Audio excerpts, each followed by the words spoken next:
Up in the Hoodoo formations. The rocks, it's beautiful up here.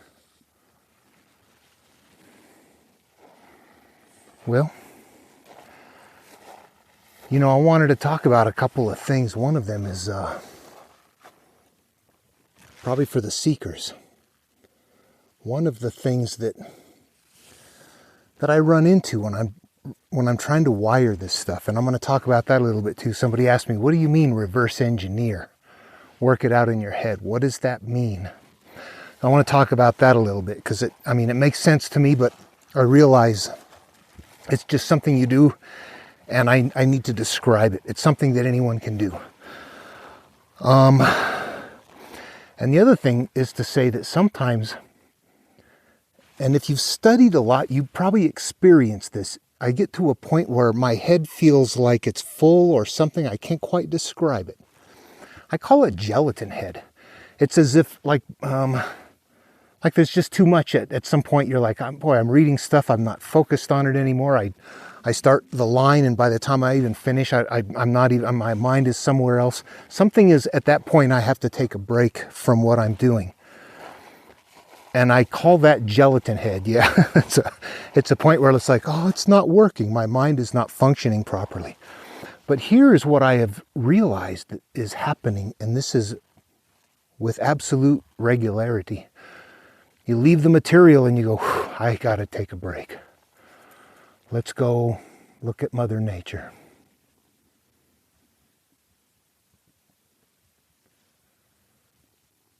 So you come out, let things go. My wife is over there sitting, waiting. She needed to get some fresh air. She's not feeling great. So anyway, so I think this is what happens. Because after a reasonable time, all of a sudden, maybe 3, 4 days, 5 days, a week goes by, and you're like, let me pick up this material again. And you look at things that were just, you were befuddled over.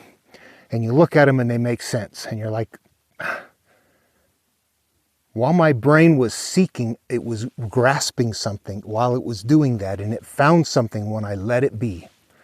When I turned away from it, when my head was gelatin head, it was growing neural pathways too much, reaching, I don't know what the hell. It's a strange phenomena. But then you come back and it's like, whoa, I get so much more. And anyway, that kind of happened with me on Genesis here recently. I got mentally baked on it. I kind of lost it. I lost my dog right now too. She's okay. She'll be around the area. She's a herding dog, so she will often, if I'm off walking, she'll run back to my wife. Okay, so yeah, sometimes you study so hard, you look at it, and what I'm doing is this. Playing it out in my brain is this. Those 5 components that we talk about. Conscious mind, the subconscious, or the region where the things are stored, your convictions, your positive and negative convictions that are stored there. So those 3 things, and the nature and the quality of those convictions are all there, plus your higher being, plus this unified field that we all operate within. And I put the pieces there. They don't fit anywhere else. When you're reading the story, every bit of that story fits in those 5 places. Those 5 places change what they are along the way. The higher self is always a higher self. That never changes. The consciousness might be, and this is where in the material, in the beginning, when things are first being created, this isn't a global creation, it's a personal creation. What this is our point of birth when we are newborns, and we have no conscious capacity at that point. We are ready to become anything. We have been born, but the conscious and the subconscious haven't been developed. The higher and the lower have not been separated yet. The heavens and the earth have not been separated. The inner, the out. All of those analogous to that right in the beginning of all of these that have that. Not all stories have that, but in religious stories, there is that. In the Enuma Elish, the Babylonian creation myth, and in Genesis. Those parts are there. And then it jumps into the creation of our consciousness, our awareness, when it jumps into Adam and Eve. Honestly, if you look at the sequence in there, you will see at first the man is born. He's not even called Adam yet. The man is born. And then the man names everything. This is in the second creation story. As he's naming things, that is analogous to that point in our development life. We're transitioning from that new infant, completely unaware, to somebody who is now having life experiences and has an emotional connection with those life experiences. And I'm laughing and interacting. I'm not just observing life. I'm now saying, oh, I can play with that. I can touch that. I can do things. So we are developing. And as we are doing that, that is the part of us that is Adam naming everything. That is when we are deciding the quality of things. And soon what emerges as Eve, our subconscious emerges from that. And this is how the stories unfold, and that is how I play them out in my psyche. You might say, well, what would Eve be? And, by default, I'm going to say when you look at a lot of material, you will see that that is a common analog. Greek myth uses it quite severely. They are very violent on sexual promiscuity of a woman that makes her a whore, while a man, the more he produces various offspring from various sources, the more virile he is. And you're like, what? And how does that even work? How does a man have a lot of exploits if the woman doesn't? Yeah, that's so bass-ackwards, you can't make any sense out of it. They're mythological stories. They're not meant to be anything more than that. But when you break those down in the same way, the consciousness is the man and the female are all the characteristics that they are calling like Eve. Instead of one Eve picking up a bunch of bad stuff, they're saying a bunch of bad women.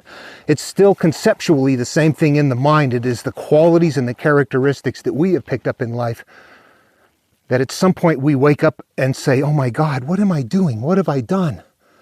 How do I fix this? How do I feel better? How do I make amends? How do I change my life? When we get to that point, those are what all of those component parts are. Whether they are bad gods acting out, people that are sinful and not acting out, fallen angels that are in charge of things. All of those are analogs that mean those qualities inside of us. That's what I mean when you play this stuff out. You begin to see what they're doing is building on that template of, I'm a rare individual. Not many people are going to do this. That isn't in all of the material, but it is one of the steps. And it is a truism. Not many people are going to do this. That you're going to struggle to leave the past. There will be a hard time.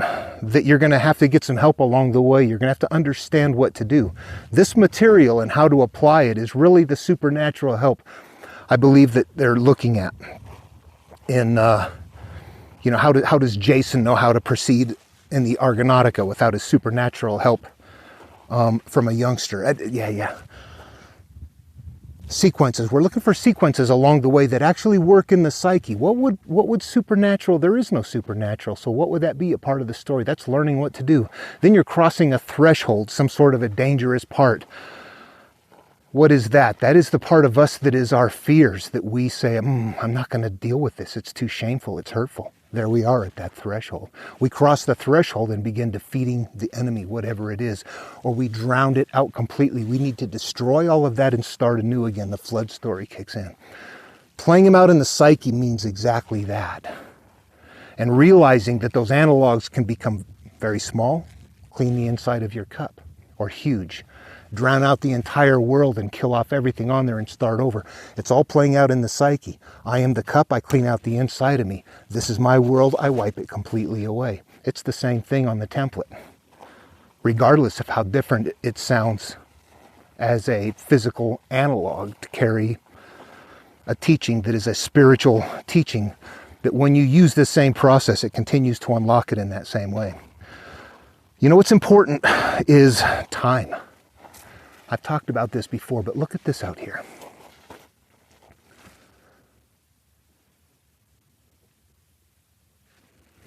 Imagine that we lived out here. Every day, all the time. and there was no store and there were no resources. We would have to be on our own. Maybe we traded goods and things like that, but we're smart, we're intelligent people, but this is what we have to work with. We are mentally developing, but we haven't quite got the technology on board yet. There's going to be an exponential growth right ahead, but at this point, we don't have the technology there, but we've got the mind capacity. We're telling stories that are big, huge stories. These are not historical snippets or just BS things. They all contain this same nested lesson. They follow along a template. Joseph Campbell, I don't know how many times he saw it. Hundreds, thousands. It is everywhere. It really is everywhere. But finding it takes time. Listen, what they did, what would you do when you got up in the morning? What do we do when we get up? Imagine you're waking up on a stone floor and you have stone walls. And if you want to cook anything, you have to light something. It's time to go to work. You step out the door and walk to wherever you're employed. Or maybe you just work out of your house, or you work at a quarry or something like that. You get up and you go and you... yeah, that's life. And these stories we're sharing. The Library of Alexandria, how many thousands of books destroyed? I bet you they were all like this. They're teaching people how to heal. They're teaching humans how to emerge beyond our animal beginnings and nesting it in something that is palatable to the masses at various times and places, but they're all carriers. Anyway, I wanted to talk about that on this video a little bit, get back to what I'm doing, but also just say that sometimes I got to take a break because I realize I'm so into it that I'm like, I can't see what I'm doing anymore. I have to step back from it and let things settle out. And you come back and go, okay. I think when ancients are talking about connecting to something, maybe Akashic records, whatever, maybe that's what they're describing. Although there is something beyond, I know. I mean, we operate in a sixth sense world that we're not very conscious of, but it is visible. Anyway, that's all I wanted to say in this video. This place I can come to, I have it, you can see, it's not that easy to get to. It's got some difficult trails. I've just got like a four-wheel drive Xterra here, but you know, you need like high clearance and four-wheel drive to kind of get up here and get out of here, okay? But I come up and I spend a lot of time up here. It is slowly being encroached upon because the population just keeps growing. ATVs, UTVs are getting out. There's somebody up on the hill right now driving around, but we're not that far away from civilization. So when you think about it, having this kind of privacy out here is astounding. It's unheard of.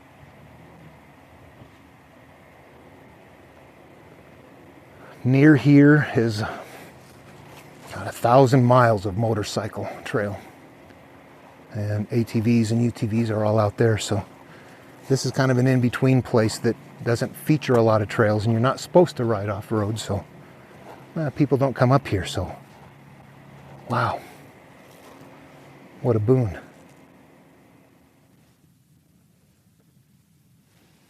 How lucky am I? And it's a weekend right now. I can come up weekdays. Retirement has benefits. That's another issue. I remember when I was working full-time, boy, jobs that give you time to think would be good jobs. If you have to work customer relations, sales, things like that, you're very focused. I've always had technical jobs that were out in field locations like this, so there was so much travel time involved where you were doing nothing but just traveling along in dirt roads like this for hours out to remote equipment. Those are the kind of jobs. Who are those guys that drive along the railways inspecting, track or something like that? Be a high level job. You're checking, you're making sure things are okay, but you have a lot of time out there where you're not mentally required to interface with somebody. So you can go in your own head. Once you start interfacing with other people, you can't stay in your head. You have to come out. So this time is very important to get. It's become more important to me. But even then, I would remember in the days of like Walkman or Walkman, this big kind of a cassette player, hook on your belt and put a cassette tape in it. I remember having like subliminal tapes on with ocean waves crashing in the background. They had these like headphones that fit over the top. I would wear those all the time. I would try to disappear in my environment if I could, and things like that were benign. There's no story to it. It's a nature sound. I've got one that I listen to all the time now. I sleep with this one right here.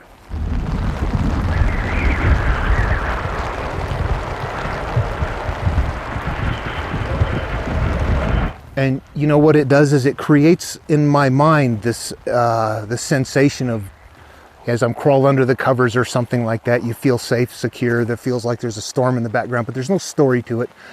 So it evokes kind of a very comfortable feeling in me, which is weird, without occupying thoughts. It doesn't have a story.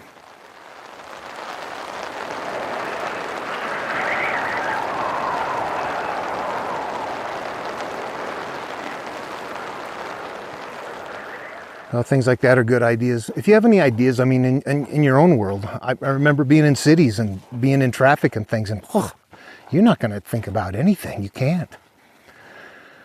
You have to set time aside, and our lives have become incredibly busy. Remember, they are doing that. That is the biggest thing they do. We're doing a million things a day. We're not taking the time to understand what they would probably laugh at us and say, one of you guys are doing so much crap that's unimportant that you can't get this simple lesson right here, and you can't heal yourself. But that's the stories, it's the same thing. You know what? The stories were written encased this way. What does that tell you? It's always been this way. I don't think you need this kind of time to understand it. I think I needed this kind of time to find it. I have had a lot of... Boy, I'm a recluse. Yeah. My wife and one stepdaughter is the only one that I hang out with. And that's kind of even limited. Yeah, I'm really focused on this. It's weird. But I think that understanding it by realizing it and seeing it, but it's difficult to let go of convictions. People have such firm ideas about them. And this is a difficult thing. There are people that are on board with me to some degree that are like, oh yeah, I see how that works. But then how does this work, and why would God do that? And you're like, no. Every bit of it transitions into the psyche. None of it is out there. That's a tough transition. Especially when people have like these fixed ideas that are built, structures that are built that interfere with their capacity to see. And that mental structures are convictions, beliefs, reverence to a material in such a way that it's really a teaching thing. It should be treated like a textbook, and it would be viewed in a completely different light. Not as something that is true, not as something that is completely baloney. It's carrying a template. Yeah, and you can see the template. I can see the template. I don't know why it's hard to see. I'll keep working on it. I'm finding it. I'm discovering it. I know there's people out there that know this. It's too prevalent. It's just not in public. Anyway, that's what I wanted to say on this video. Yeah.